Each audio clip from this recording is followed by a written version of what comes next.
Bueno, hermanos, buenas noches.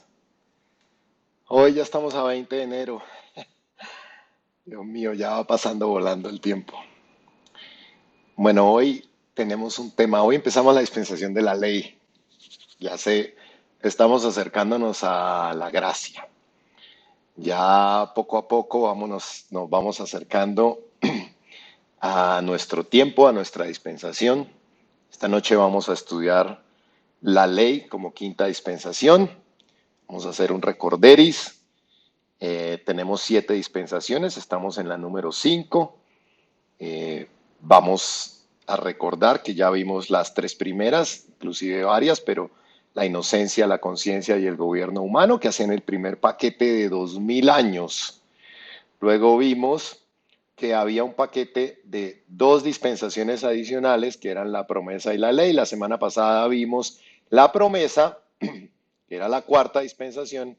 Ahorita vamos a ver la ley, que es la quinta dispensación. Entre estas dos se cumplen otros 2000 años, con lo cual hemos estudiado 4000 años ya. En esta dispensación entonces tenemos varias cosas. Esta dispensación, si ustedes recuerdan, la semana pasada, la dispensación de la promesa terminó con la esclavitud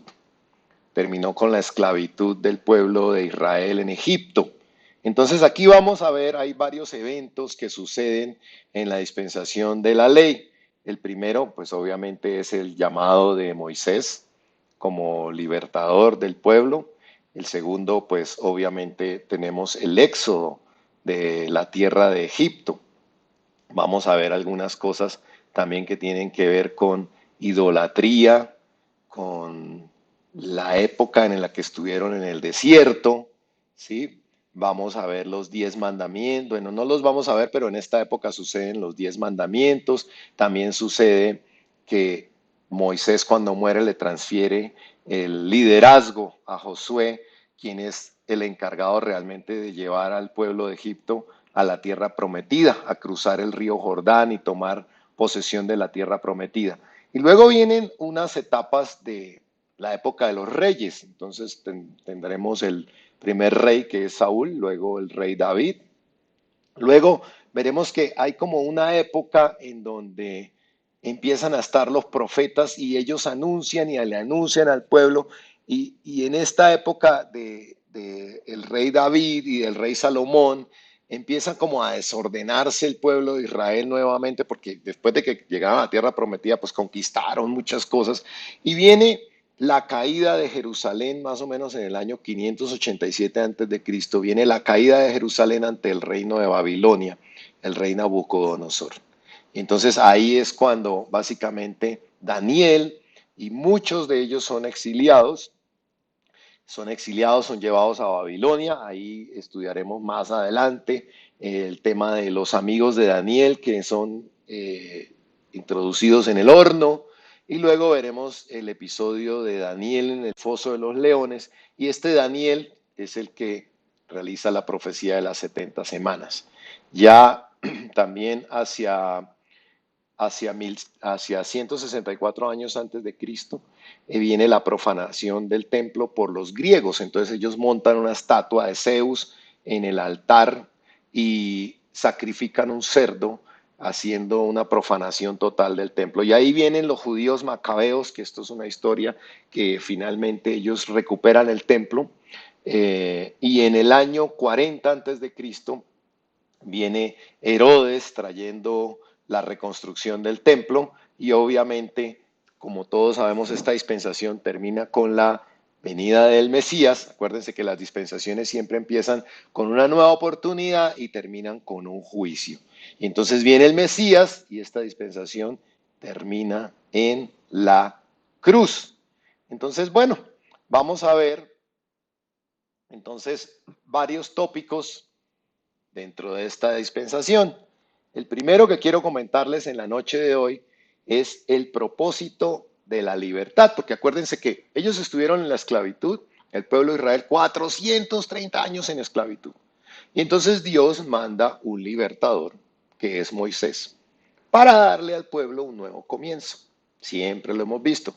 Después de la el juicio, termina una dispensación y luego viene una nueva oportunidad, viene un nuevo periodo con un nuevo comienzo. Y entonces viene Moisés, y todos sabemos qué pasó con Moisés, vienen las 10 plagas de Egipto, viene la noche de los primogénitos, el pueblo ve el poder de Dios de una manera impresionante a través de las 10 plagas, y la solicitud era dejar ir el pueblo para que adoraran a Dios, ¿verdad? Entonces, siempre, y lo vamos a ver en las citas, esto termina con el Éxodo, pero la solicitud de Dios básicamente era, deja ir a mi pueblo. Entonces lo vamos a ver en unas citas bíblicas porque realmente esto es importante. ¿Por qué la libertad del pueblo? ¿Cuál era el propósito de esa libertad? Entonces vamos a leer unas citas bíblicas rápidamente que están dentro de la historia de las 10 plagas de Egipto. Dice Éxodo 5.1, dice, después Moisés y Aarón entraron a la presencia de Faraón y le dijeron, Jehová, el Dios de Israel, dice así, deja ir a mi pueblo a celebrarme fiesta en el desierto. Y entonces, durante todas estas visitas que hacen Moisés y Aarón al faraón, recuerden que Moisés no iba solo, iba con su hermano Aarón, porque él había dicho que él era tardo para hablar, él era tartamudo, que él no podía. ¿Y cuántos de nosotros no le sacamos excusas al Señor? Pues el Señor le puso a Aarón para que Aarón hablara en nombre de él. Pero cada vez que iban a presentarse delante del faraón, siempre le explicaban el motivo por el cual debían salir de Egipto. Y mire, ahí tengo otra cita, Éxodo 7:16. Entonces dice, y dile, Jehová, el Dios de los hebreos, me ha enviado a ti diciendo, están presentándosele nuevamente delante del faraón, deja ir a mi pueblo. ¿Para qué? Para que me sirva en el desierto. Y he aquí que hasta ahora no has querido oír, le dicen a Faraón nuevamente. Y luego más adelante en la historia, ya final de las plagas, le dice en Éxodo 8, 1, 2, le dice, entonces Jehová dijo a Moisés, entra a la presencia de Faraón. Y le acuérdense que el Faraón siempre los escuchaba, ellos hacían una plaga, él, ay, no, sí, se arrepentía y luego se le endurecía el corazón nuevamente y luego volvía y no los dejaba ir. Entonces aquí ya en Éxodo 8, 1, 2 dice, dile, Jehová ha dicho así, deja ir a mi pueblo para que me sirva. Y si no lo quisieres dejar ir, he aquí yo castigaré con ranas todo tu territorio. Entonces, vemos que Dios trae libertad a su pueblo con un propósito. Y esto es importante porque lo vamos a ver ahora. ¿Cuál era el propósito? Que el pueblo se reconcilie con Dios para que le sirva. Vean, vimos, deja ir a mi pueblo para que me haga fiesta. Deja ir a mi pueblo para que me sirva en el desierto. ¿Sí? Para que me sirva. Después de 430 años de esclavitud, le pide que lo deje ir para que lo sirva. Mire, Éxodo 12:40 dice, el tiempo que los hijos de Israel habitaron en Egipto fue de 430 años. Y aquí hay algo importante que tenemos que entender, y es que nosotros igual fuimos puestos en libertad. Cuando recibimos a nuestro Señor Jesucristo, somos puestos en libertad, pero no para seguir alejados de Dios. No fuimos puestos en libertad, aun cuando hoy estamos bajo la gracia, no fuimos puestos en libertad para volver a hacer lo malo. Aun cuando estamos en la gracia. Acuérdense que Romanos 6:15 dice, no fuimos puestos bajo la gracia para pecar. Dice, de ninguna manera, dice Pablo. Entonces, Egipto, ¿qué representa Egipto? Egipto representa la esclavitud que teníamos del pecado. Y fuimos puestos en libertad para reconciliarnos con Dios y para servirle, como decía ahorita en todos los versículos. Y entonces yo quiero que hoy te preguntes, si ya estás sirviendo a Dios, si estás trabajando para el reino de Dios, porque lo acabamos de leer, deja ir a mi pueblo para que me sirvan. Había una instrucción clara. Dios trajo libertad a nosotros, Dios trajo libertad a nuestra vida, Jesús pagó nuestro precio para que fuéramos libres, pero hay un propósito con esa libertad, es para servirle. Y yo quiero que hoy te preguntes si estás trabajando para el reino de Dios, si estás compartiendo la palabra. Si aún no predicas, ok, pero por lo menos compartes lo que te recibes hoy, las enseñanzas que recibes, se las compartes a alguien. Por lo menos compartes a otros estas enseñanzas, todo lo que has venido creciendo en este tiempo se lo estás compartiendo a alguien. Por lo menos invitas a algunas personas a tu alrededor a que escuchen la palabra de Dios. ¿Eres sensible a la salvación de estas personas? ¿Hay amor por ti en ellos? ¿Te preocupa que se pierdan? ¿Te da pena compartirles? Porque cuidado, acuérdense lo que dice Marcos 8. Dice, porque el que se avergonzare de mí y de mis palabras en esta generación adúltera y pecadora, porque estamos alrededor nuestro en tinieblas, en cosas terribles, el Hijo del Hombre se avergonzará también de él cuando venga en la gloria de su Padre por los santos ángeles. Entonces, recuerden que esto lo estudiamos en el propósito de las palabras. Había la semilla que caía en el terreno rocoso. Acuérdense, había la semilla que caía en el terreno rocoso. Decía Marcos 4, 5, 6. Otra parte cayó en pedregales, donde no tenía mucha tierra, y brotó pronto, porque no tenía profundidad de tierra. Pero salió el sol, se quemó porque no tenía raíz, se secó. Entonces, si no estás compartiendo, si te estás avergonzando, yo te pregunto, ¿tienes raíces profundas? ¿Conoces la palabra que es la que te va a fortalecer? ¿Te alimentas diariamente del Espíritu Santo, de tu comunión con Dios, para que no te desinfles? Que no te desinfles ante la presión del mundo, porque tenemos presión. O te da pena que te señalen, o te avergüenzas de compartir la palabra de Dios por compartirla, porque de pronto dices, ay no, qué pena molestarlos. Pero yo te digo algo, si ves caminando a una persona hacia un precipicio, ¿lo dejarías caminar hacia su muerte? Si tu hijo está a punto de quemarse con una olla, con el fuego, ¿lo dejarías? Sabiendo que se haría daño. Mira, es que de verdad que en estos tiempos no podemos callar. Porque si estás aquí hoy escuchando este mensaje, es porque fuiste escogido, fuimos escogidos para la salvación de quienes están a nuestro alrededor. Y no compartirles la palabra, no invitarlos a una reunión, no decirles, oye, ven, aprende de estas cosas porque entiendo que hemos aprendido un montón. Eso es indiferencia. Eso es indiferencia. Y yo me pregunto, ¿has visto a alguien de pronto cometiendo una imprudencia? Y uno ve que algunas personas de pronto están cometiendo una imprudencia y uno dice, no, este se va a caer, se va a golpear, se va a pasar algo, le va a pasar algo malo.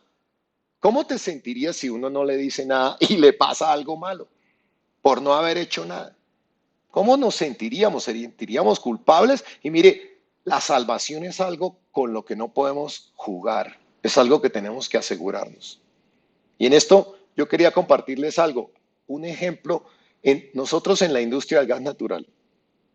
De verdad que como distribuidora, como empresa distribuidora de gas natural, si un cliente está haciendo una burrada en su casa o si un cliente está haciendo algo peligroso por ignorancia, porque no sabe, pero que lo coloca en riesgo, que atenta contra la seguridad de él y de su familia, yo como empresa distribuidora tengo que cortarle el suministro de gas, así él se moleste porque tengo que protegerlo, porque yo soy el que sé la verdad, porque él no sabe de gas, yo soy el que sé la verdad. Probablemente él ignora todos esos peligros. Y si ocurre un accidente en su casa, y yo no le corto, y ocurre un accidente en su casa, y él muriera, yo soy responsable ante las autoridades de no haber hecho nada. Y yo digo, igual somos responsables del silencio que tengamos delante de las personas que están cerca nuestro, delante de nuestros familiares, somos responsables del silencio. Y quiero mostrarles qué tan responsables somos de callar, porque es que nosotros fuimos llamados a ser atalayas. Y vea, el significado de la palabra atalaya viene del árabe atalayi, que significa centinela, significa profeta. Nosotros somos profetas, líderes espirituales, emisarios de Dios con el fin de qué? De guiar al hombre por un buen camino. Y vamos a leer entonces cómo nos enseña para saber si somos responsables de cuando nos quedamos callados. Veamos qué nos enseña Ezequiel. Ezequiel 3 del 16 al 21 habla sobre la atalaya de Israel. Dice, y aconteció que al cabo de los 7 días vino a mi palabra de Jehová diciendo, Hijo de hombre, yo te he puesto por atalaya a la casa de Israel. Tú y yo somos atalayas de nuestra familia, somos atalayas de las personas que están a nuestro alrededor. Oirás pues tú la palabra de mi boca, que es lo que estamos haciendo y hemos estado haciendo, aprendiendo de la boca de Dios la palabra, y los amonestarás de mi Padre. Cuando yo dijera al impío, de cierto morirás, y tú no le amonestares ni le hablares, para que el impío sea apercibido de su mal camino, y a fin de que viva, el impío morirá por su maldad. Pero, miren lo grave, su sangre demandaré de tu mano. Pero si tú amonestares al impío y él no se convierte de su impiedad y de su mal camino, él morirá por su maldad, pero tú habrás librado tu alma. Increíble. ¿Sabían ustedes esto? Y yo les estoy comunicando porque yo me enteré y entonces es mi responsabilidad comunicárselo a ustedes porque hay cosas que yo también tengo que, de lo que yo aprendo, tengo que enseñar porque si no es mi responsabilidad. Es como en el gas natural. Entonces veamos, aquí le acaba de hablar al impío, o sea, a aquellos que no se han convertido. Dice que aquellos que están alejados de Dios, que si yo no les digo en qué están embarrando las que están pecando, que si yo no les digo, entonces su sangre será demandada de mí. Terrible, ¿cierto? Y veamos también porque ahora le habla al justo. ¿Y quiénes son los justos? Pues los que ya conocen la palabra de Dios. Veamos qué le dice en los siguientes versículos. En el 20 le dice, y si el justo se apartare de su justicia e hiciere maldad, o sea, los que ya conocemos del Señor, pero que nos apartamos del camino del Señor, y pusiere yo tropiezo delante de él, él morirá porque tú no le amonestaste. En su pecado morirá y sus justicias que había hecho no vendrán en memoria. O sea, lo que había hecho antes ya no importa. Pero su sangre demandaré de tu mano. Pero si al justo amonestares para que no peque y no pecare, de cierto vivirá porque fue amonestado y tú habrás librado tu alma. Uy, hoy estamos con una palabra dura para todos. La mayoría de las personas piensan que callando no pasa nada. Callando no pasa nada. Pero tendremos que dar cuenta de nuestro silencio, claramente. Tendremos que dar cuenta de nuestro silencio. Así como en el ejemplo que les puse del gas natural y la justicia legal, daremos cuenta de no haber advertido a las personas, a nuestras familias y a las personas que estaban a nuestro alrededor, de no haberlos ayudado, de no haber detenido la maldad que los tenía envueltos. Increíble, miramos qué dice Lucas. Lucas 11:23 dice, el que no es conmigo contra mí es, y el que conmigo no recoge, desparrama. Fuerte. Esto es algo que yo ya les había predicado en algún momento. Si no hablamos a las personas, no recogemos cosecha, no estamos sembrando. Entonces dice la palabra que estamos desparramando. Y quiero mostrarles un ejemplo. Pensemos en unas naranjas. Imagínate que vienes con un saco lleno de naranjas y por alguna razón te tropiezas y las naranjas caen al suelo y empiezan a rodar, a dispersarse. Y yo estoy de pie aquí junto a ti, se te caen las naranjas y yo estoy de pie junto a ti. Y las naranjas pasan por mi lado y yo no hago nada. Exacto, yo no las empujo, pero tampoco las detengo. ¿Qué me dirías? Si ves que se te caen las naranjas y empiezan las naranjas a rodar y yo estoy aquí y yo pues sí, ¿no? Mal se te cayeron las naranjas. ¿Te molestarías? Otro ejemplo. ¿Alguna vez han jugado para los hombres fútbol? Bueno, para todos voleibol. A mí me encanta jugar voleibol. Cuando está uno jugando voleibol y ¡pin! Se va el balón y va y cae. Y el balón empieza a rodar y de pronto está jugando en una bajada. Nosotros aquí jugábamos en una parte inclinada y entonces si el balón cae y empieza a rodar y alguien sale detrás corriendo, y viene alguien subiendo y le pasa el balón por su lado, ¿qué pensarías tú? ¿Que te molestaría? Porque una persona viene caminando y viene el balón y te ve corriendo allá. ves a una persona que viene haciendo algo para tratar de coger el balón y tú no haces nada, te quedas ahí y dejas pasar el balón. A veces nos comportamos así. Porque está bien, yo recibo, yo aprendo, me importa mi salvación, pero los del lado que se mueran y se condenen. Así nos comportamos nosotros a veces cuando no compartimos la palabra, cuando no nos importa la salvación de las personas que están al lado de nosotros. Y es que saben que la maldad está operando a nuestro alrededor. La maldad engaña a las personas. Muchas personas no tienen todavía la oportunidad de acercarse a Dios porque no entienden, no les importan las cosas de Dios. Pero tú y yo estamos sentados hoy aquí porque Dios nos ha estado llamando. Y nosotros tenemos una responsabilidad. El que no es conmigo, contra mí es. Dios no dice, no hay zonas grises. El que no es conmigo, contra mí es. El que conmigo no recoge, desparrama. ¿Verdad? Entonces, pero pensamos, bueno, pues mientras yo no tenga que correr detrás del balón, pues que vaya él corriendo detrás del balón. Y dejamos solo al que está corriendo detrás del balón. Jesús, acuérdense, Jesús nos dijo que fuéramos y predicáramos por el mundo. ¿Compartes? Si no te sientes en capacidad de hacer una prédica, por lo menos compartes en tu perfil este mensaje, esta historia, la compartes en tu muro, o te da pena que vean tus amigos, tus familiares, que estás acercándote a las cosas de Dios y que te gustan las cosas de Dios.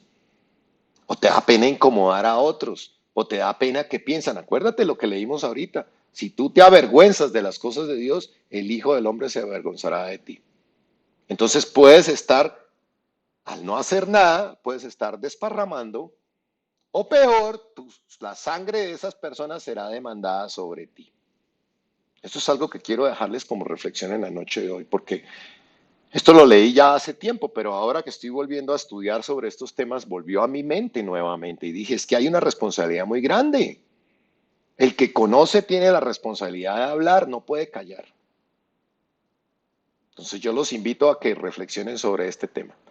Lo segundo que quiero que aprendamos en la noche de hoy es que no todo lo sobrenatural viene de Dios. Quiero que te preguntes, ¿será que todo lo sobrenatural viene de Dios? Y aquí, no sé si ustedes recuerdan, hay un episodio en donde Aarón va donde el faraón junto con Moisés y echan su vara y la vara se hace culebra. Y resulta que Faraón hace lo mismo. Y esto nos muestra que el enemigo, Satanás y sus secuaces, también tienen el poder de convertir la materia en energía. Convirtieron una vara en una culebra.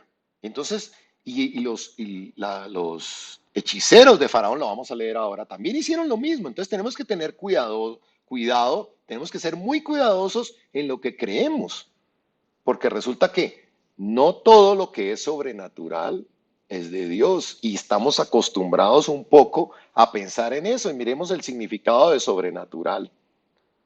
¿Qué significa sobrenatural? Pues que no puede explicarse por las leyes de la naturaleza o que supera sus límites.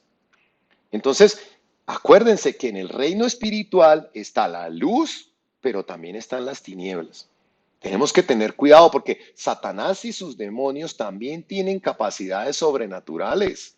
Obviamente no con el mismo poder que tiene Dios. El poder de Dios es muchísimo mayor, pero ellos tienen capacidades sobrenaturales. Acuérdense, lo vimos en la dispensación de la inocencia. Vimos quién era Satanás antes de caer.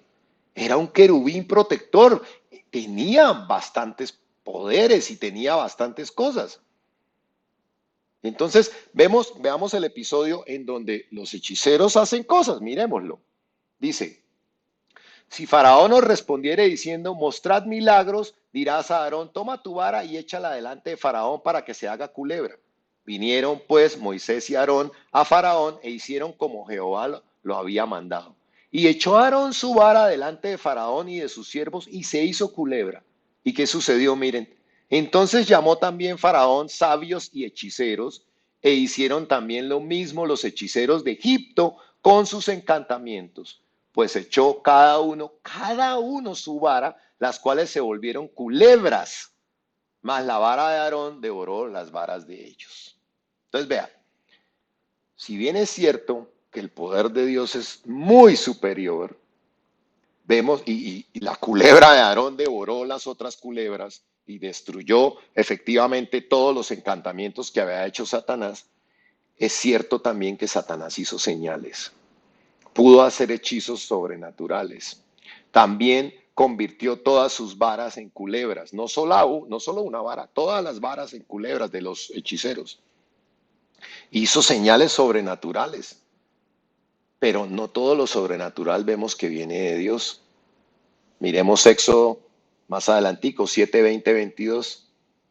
Y Moisés y Aarón hicieron como Jehová lo mandó, y alzando la vara golpeó las aguas que había en el río en presencia de Faraón y de sus siervos, y todas las aguas en el río se convirtieron en sangre. Asimismo, los peces que habían en el río murieron y el río se corrompió, tanto que los egipcios no podían beber de él. Y hubo sangre por toda la tierra de Egipto. Y vean, y los hechiceros de Egipto hicieron lo mismo con sus encantamientos, y el corazón de Faraón se endureció y no los escuchó como Jehová lo había dicho. Vea, muchas personas creen que todo lo espiritual es de Dios. Consultan las cartas, ¿sí? Consultan espíritus, hacen oraciones a los santos, hacen cosas y no saben. Y efectivamente reciben respuesta. Y respuestas ciertas, pero yo quiero que te preguntes hoy, ¿estás hablando con Dios? ¿Estás recibiendo señales de Dios? ¿Estás seguro que quien te está respondiendo estas cosas sobrenaturales es Dios? Recuerda que los hechiceros de Faraón también hicieron estos milagros. Hay otras personas que tienen estatuas de dinero y reciben dinero. Hay otras personas que tienen amuletos para la prosperidad y les va bien. Otras personas leen y lo peor, creen en el horóscopo. Otros creen en agüeros, las 12 uvas y los 12 deseos del 24 de diciembre, de Navidad. Otras personas creen en la vuelta a la manzana con la maleta, en la ropa interior amarilla y creen en esas cosas. Yo he visto mucho que, ay no, creen que envía este mensaje a 20 personas y entonces se te hará un milagro. Cuidado porque no todas esas cosas vienen de Dios. ¿Cuáles son las cosas de Dios? Veamos cómo Deuteronomio nos enseña un poquito la amonestación contra las costumbres paganas. Dice, cuando entres en la tierra de Jehová, tu Dios, que Jehová tu Dios te da, no aprenderás a hacer según las abominaciones de aquellas naciones. Mire cómo le llama a Dios a esto. No se ha hallado en ti quien haga pasar a tu hijo o hija por el fuego, ni quien practique adivinación, ni agorero, ni sortilego, ni hechicero, ni encantador, ni adivino, ni mago, ni quien consulte a los muertos, porque es abominación para con Jehová cualquiera que hace estas cosas, y por estas abominaciones Jehová tu Dios echa estas naciones delante de ti. Perfecto serás delante de Jehová tu Dios, porque estas naciones que vas a heredar, agoreros o adivinos, y adivinos oyen, o sea, le ponen cuidado a los agoreros y los adivinos, mas a ti no te ha permitido esto Jehová tu Dios. Veamos un segundito esto. ¿Qué es adivinación? Adivinación, predicción de las cosas futuras ocultas sin apelar a Dios. Se pretende conocer, desvelar lo que solo Dios puede conocer. Dios nos ha revelado algunas cosas sobre el futuro en su palabra, pero no podemos ir buscando otros medios. Miremos qué es agorero, el que adivina por agüeros o que cree en ellos. ¿Cuántos de nosotros en algún momento creíamos en todos los agüeros? ¿Qué es sortilego? Sortilegio, perdón. Dice, adivinación del futuro mediante las artes mágicas. Se deriva del latín sortis, que viene de suerte, como la lectura de las cartas, los dados, la madera, el cigarrillo, el café, cosas como estas. Y consultar a los muertos, ya sea por ir donde mediums, espiritistas o jugar a la ouija. ¿Saben qué es la ouija? Es el tablero este que tiene las letras del alfabeto y otros signos que se utilizan en el espiritismo para hacer deslizar. ¿Se acuerdan del vaso que hacía uno deslizar el vaso? y entonces se leía el mensaje que venía de los espíritus. ¿Cuántos no jugamos a estas cosas cuando pequeños? Yo me acuerdo que jugué a esto. Pero fíjense que todo esto es abominación ante los ojos de Dios. Tanto el espiritismo como la lectura del café. Cuidado, porque no hay, todo es abominación. Cuidado, no todo lo espiritual significa que es de Dios. Y ahí tenemos que tener mucho cuidado porque la única relación que podemos tener espiritualmente es con el Espíritu Santo. Cuidado, no podemos hacer absolutamente, las personas que tienen amuletos y que creen, las personas que creen que por poner un Cristo están protegidos, lo que te protege es otra cosa, es el Señor. La palabra nos insta a no ser engañados, a no ser engañados por cosas sobrenaturales, sobre todo en estos últimos tiempos. Miremos cómo nos enseña primera de Timoteo 4:1. Dice, pero el Espíritu dice claramente que en los postreros tiempos, o sea, ahora, algunos apostatarán de la fe, o sea, caerán de la fe, escuchando a espíritus engañadores. Mire, espíritus engañadores y a doctrinas de quién? De demonios. Estas cosas no son de Dios. Miremos cómo dice la Nueva Traducción Viviente. Dice, ahora bien, el Espíritu Santo nos dice claramente que en los últimos tiempos algunos se apartarán de la fe verdadera. Seguirán espíritus engañosos y enseñanzas que provienen de demonios. Clarísimo, ¿de dónde vienen estas enseñanzas? Claramente lo que dice aquí es que son cosas que no son de Dios. Personas engañadas creyendo que estas cosas vienen de Dios. Pero ¿de dónde vienen? Dice que provienen de demonios. Hay que cotejar absolutamente todo con la palabra de Dios. Todo. Miremos cómo nos enseña Marcos. Marcos 13:22 dice, porque se levantarán falsos cristos y falsos profetas. ¿Y qué harán estos falsos profetas? Mostrarán señales y prodigios. ¿A fin de qué? A fin de extraviar, de ser posible, a los escogidos. Mire qué terrible es esto. Nos dice que mostrarán señales y prodigios. Habrán milagros. Habrán señales que parecen de Dios. ¿Y con cuál es el fin? Con el fin de extraviar a quienes, a los elegidos, a los escogidos, aún a los escogidos por Dios. Tenemos que tener cuidado en lo que creemos, cuidado en lo que ponemos nuestra confianza, porque es importantísimo. No solo se perderán las personas que no les importa nada de Dios, dice que aún los escogidos podrán extraviarse. Entonces imagínate, si uno no conoce la palabra de Dios, ¿cómo hace para discernir correctamente qué es de Dios y qué no es de Dios? Y es claro, lo que no está en la palabra de Dios no es de Dios. Recuerden el billete falso. Les puse el ejemplo del billete falso varias veces, porque el billete falso parece verdadero, pero solo unas pequeñas variaciones que parecen inofensivas, pero al final terminas engañado. Y lo mismo pasa en nuestra vida. Cuidado con las cosas en las que crees, cuidado en las cosas a que le pones cuidado, cuidado en las cosas que transmites pensando que vienen de Dios. Porque igual estás engañado y uno termina con un billete falso, igual termina engañado, igual termina enfadado. Por desconocimiento hacemos lo que hacemos, pero igual va en contra de las cosas de Dios. Segunda de Corintios dice, y no es de extrañar, pues aún Satanás se disfraza como ángel de luz.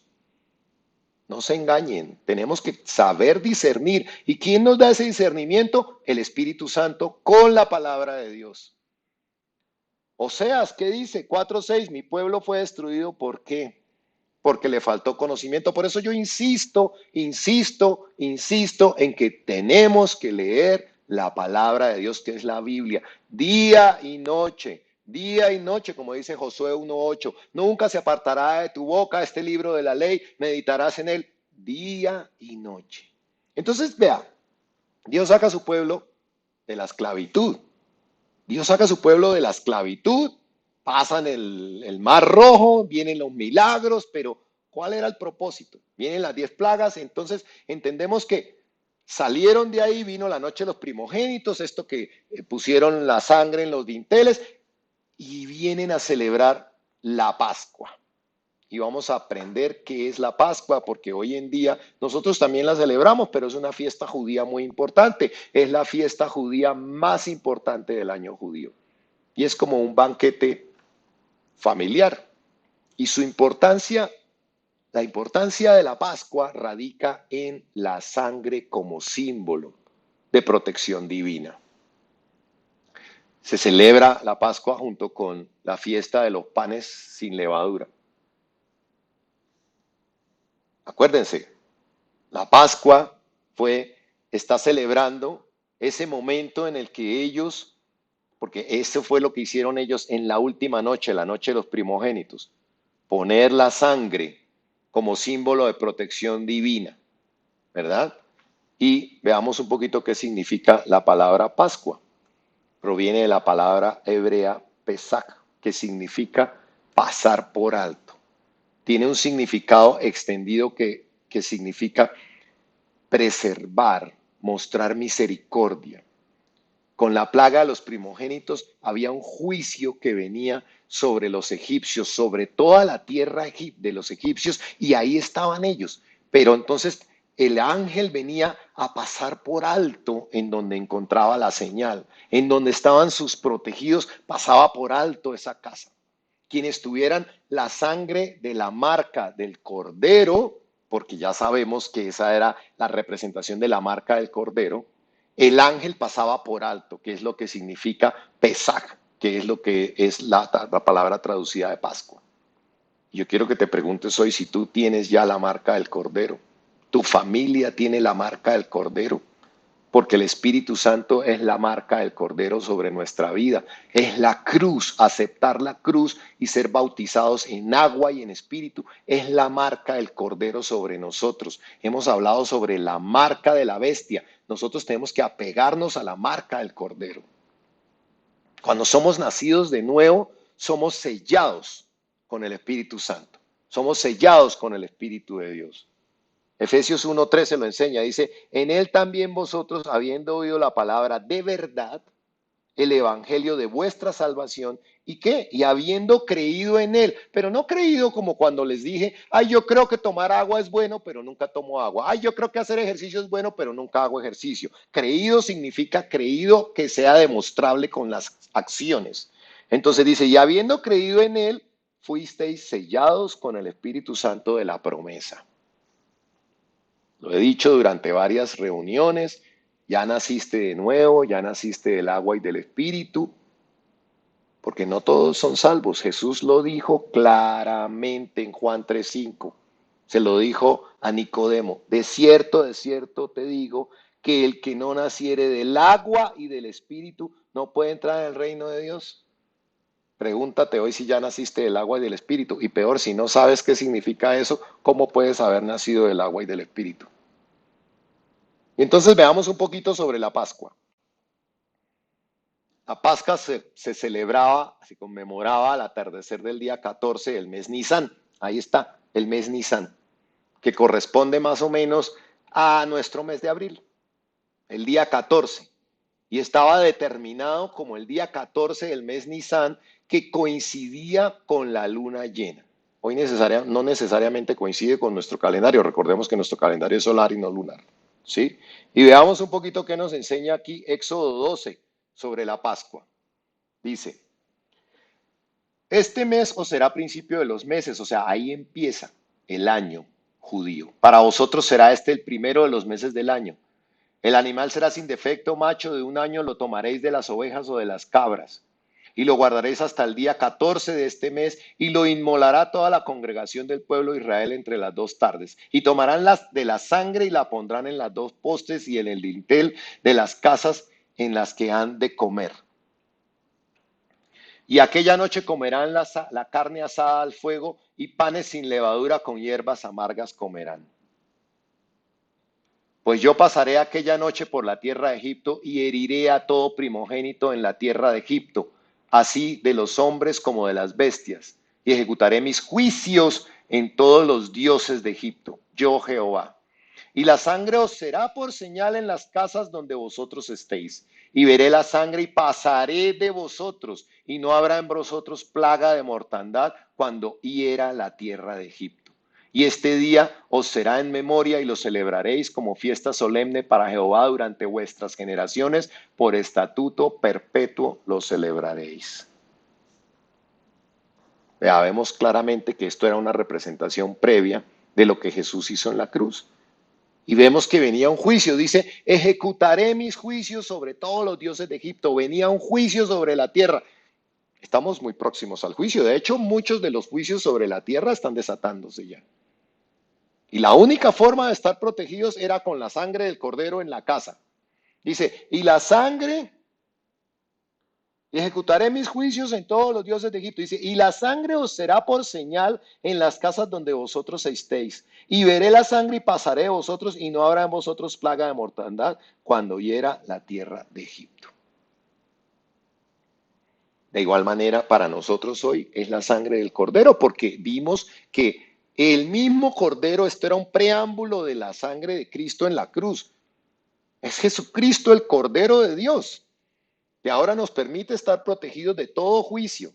Pero el pueblo tenía que aceptar tomar este cordero como protección, así como tú y yo tenemos que aceptar hoy en día el sacrificio de la cruz, tenemos que seguir y tener fe en las instrucciones que Dios nos da, en su palabra, en cómo tenemos que hacer las cosas y apersonarnos, tomarnos de la cruz, aferrarnos a la sangre de ese cordero para que todos los juicios que vienen sobre la tierra, porque el pueblo de Israel vivía en medio de la tierra de Egipto y venía un juicio para todos, si no se apegaban a la sangre, págatela. De igual manera, nosotros tenemos que tener fe en la sangre del cordero. Dice, y tomad un manojo de hisopo y mojadlo en la sangre que estará en un lebrillo. Y untad el dintel y los dos postes con la sangre y estará en el lebrillo. Y ninguno de vosotros salga de vuestras puertas de vuestra casa hasta la mañana, porque Jehová pasará hiriendo a los egipcios, perdón. Y cuando vea la sangre en el dintel y en los dos postes, pasará Jehová a aquella puerta y no dejará entrar al heridor en vuestra casa para herir. Guardaréis esto por estatuto para vosotros y para vuestros hijos para siempre. Vean, varias cosas que veo aquí. Primero, una promesa importantísima. La sangre promete liberarnos de juicio. Lo aprendimos en los evangelios de Jesús.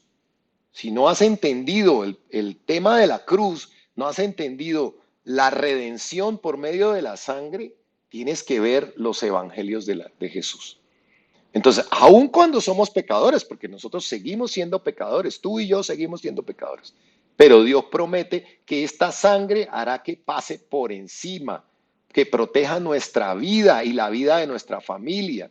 Y es increíble cómo 1500 años antes Dios ya estaba preparando a la humanidad para la venida de su Hijo Jesucristo. Luego vemos ahí un mandamiento. Dice, guardaréis por esto por estatuto para vosotros y para vuestros hijos para siempre.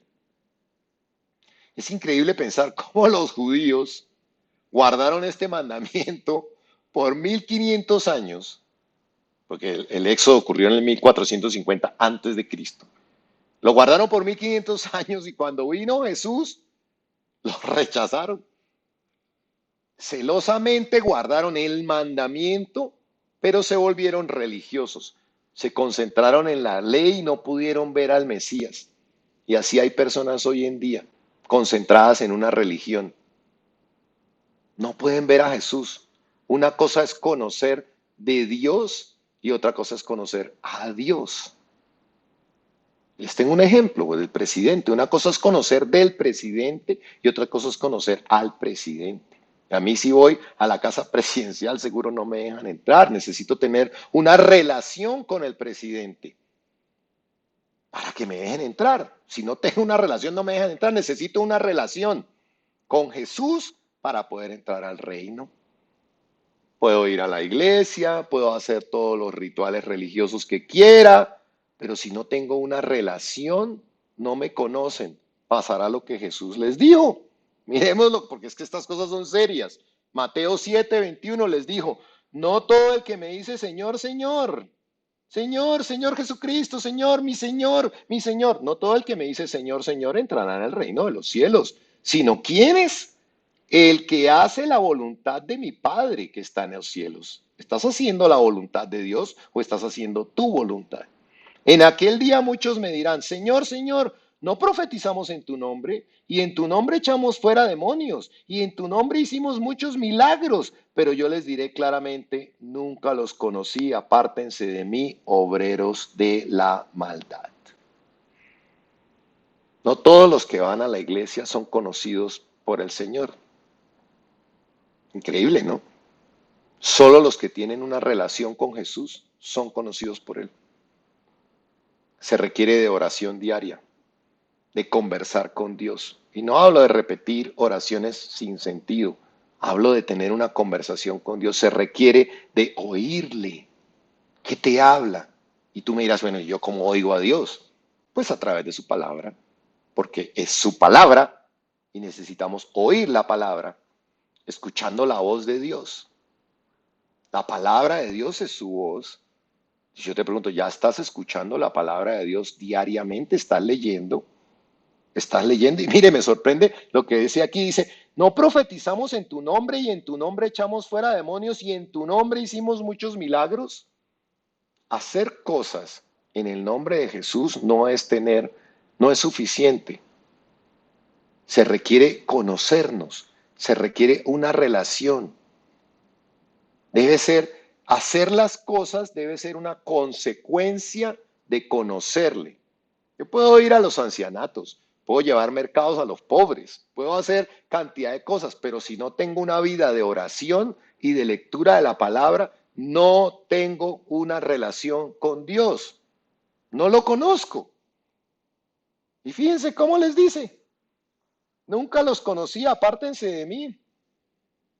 Increíble. Entonces, yo les digo algo, no creas que por ser católico, por ser cristiano, por ser evangélico, por ser protestante, eso ya hace que Dios te conozca. No creas que por hacer buenas obras Dios te conoce. Para conocerte se requiere tiempo juntos. Y les voy a poner un ejemplo muy sencillo, un ejemplo de un fan. Yo puedo saber todo de un artista, puedo ser el mejor fan del artista, trabajar en su grupo de fans, organizar recolectas, hacer vendiendo camisetas, posteando en mi muro de Facebook cosas relativas a ese artista, pero si yo no lo conozco personalmente, no voy a ser reconocido cuando me acerque a él. Y yo cuando les pregunto a las personas, ¿cómo está tu relación con Dios? Es increíble, muchos me responden, es que toda mi familia es cristiana, es que toda mi familia es católica, es que en mi casa todos somos evangélicos. Y yo pienso, ¿y qué tiene que ver eso con una relación? ¿Acaso la religión te va a salvar? ¿Acaso Jesús dijo, si eres cristiano, si eres evangélico, si eres protestante, te vas a salvar? Si eres católico, no, Jesús no dijo eso. Lo acabamos de leer, cuidado. La palabra es clara, necesitamos tener una relación con Jesús.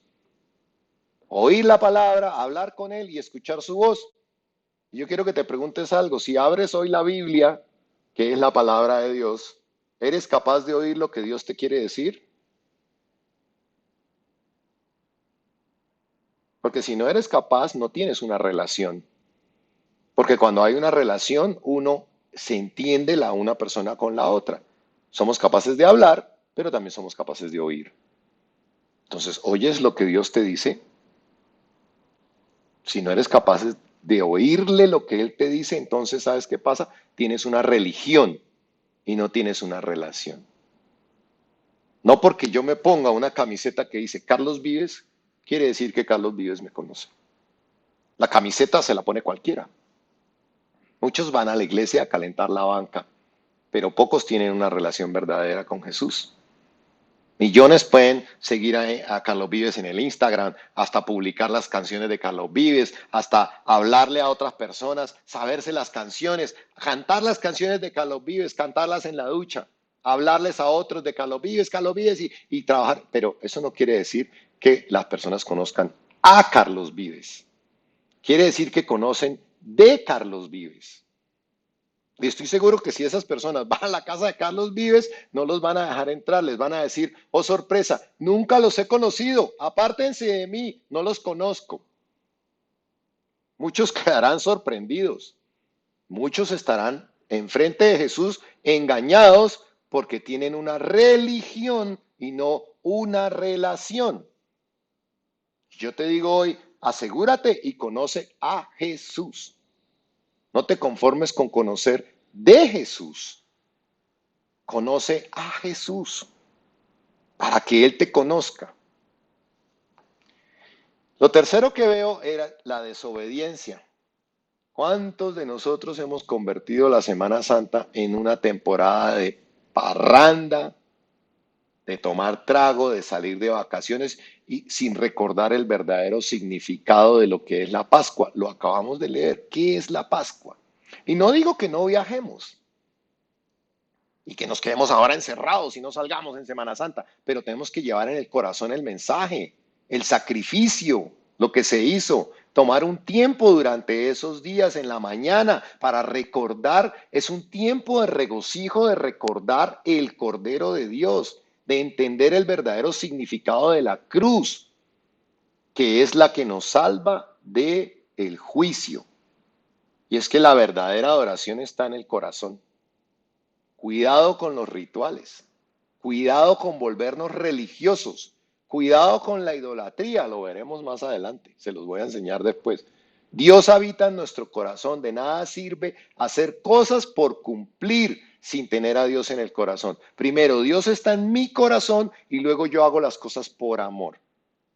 Yo primero siento amor por mi pareja y luego le doy cosas para demostrarle mi amor. Pero no se trata de comprar cosas si ni siquiera la amo y, ay, mira, ahí le compré tal cosa. Eso pierde todo valor cuando las cosas se hacen sin amor. Bueno, empezamos la ley. Empezamos la ley. Espero que no hayan quedado tan graves. Igual yo también recibo, como les digo, cuando yo estoy preparando la prédica, soy el primero que recibo. Pero estas cosas son muy importantes y yo no puedo callarlas. Sería irresponsable de mi parte callarlas. Porque tenemos que aprender la palabra, porque dice que la palabra nos sirve para instruirnos, para redarguir nuestro corazón, para cambiarnos, para guiarnos, para entender. Es mejor arrepentirse y cambiar las cosas aquí en la tierra que llevarse sorpresas cuando estemos delante del Dios. Vamos a orar.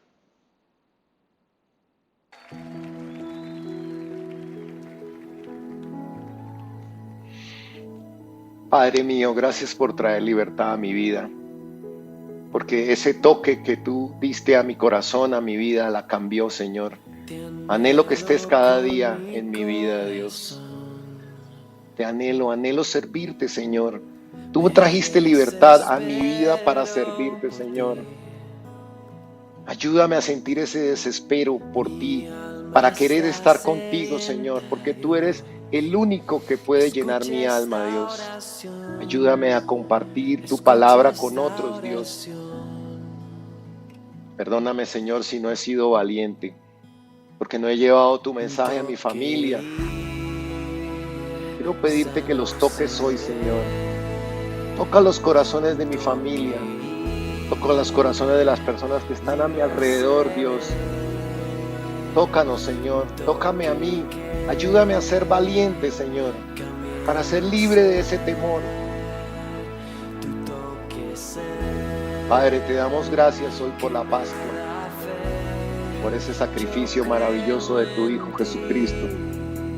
Gracias por abrir esa puerta a mi salvación y por escogerme a mí para salvación de otros, Señor. Hoy quiero recibirte, ven a mi vida, Jesús, lléname, Espíritu Santo, de ti. Entra en mi vida. Yo te confieso como mi Rey, te confieso como mi Señor, como mi Salvador, Dios. Toca mi vida y cámbiame. Cambia mi carácter, cambia mi manera de ser, Señor. Gracias, Padre, por la sangre de tu Hijo.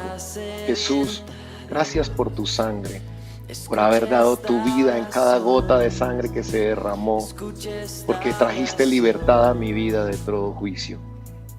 Hoy yo cubro mi familia, mis discípulos, mis hijos espirituales, Señor, con la sangre del Cordero de Dios. Te pido, Espíritu Santo, que cada día nos llenes más y nos guíes. Me rindo a ti, Señor, hazme libre completamente de todo temor para poder servirte en toda tarea que tú tengas para mí, Señor. Poder servirte como tú te lo mereces. Te amo, Jesús. Amén. Bueno, hermanos, les dejo esta reflexión. Como siempre, cada miércoles es un mensaje sobre el cual tenemos que oír, pero tenemos que actuar. Porque de nada sirve si efectivamente escuchamos el mensaje y no cambiamos. Nos vemos en 8 días. Espero que este mensaje de hoy de verdad nos abra los ojos en muchas cosas. Dios los bendiga.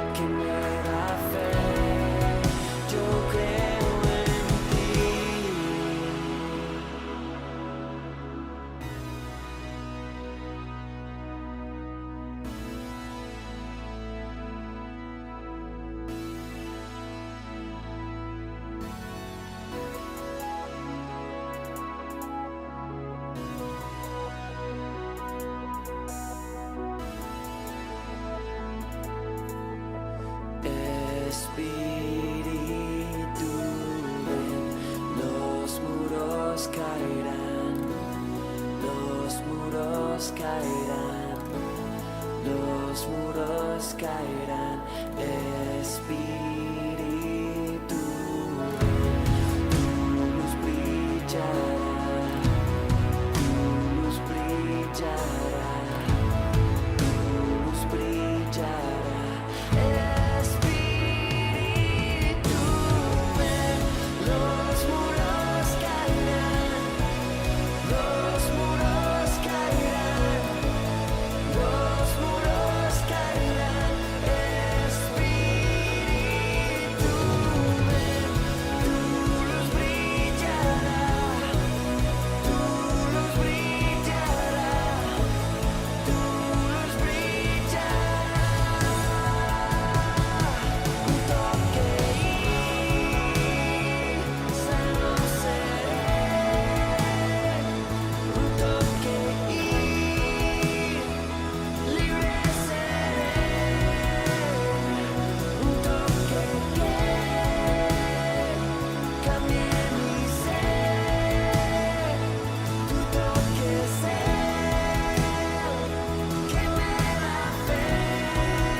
Un toque y sano seré.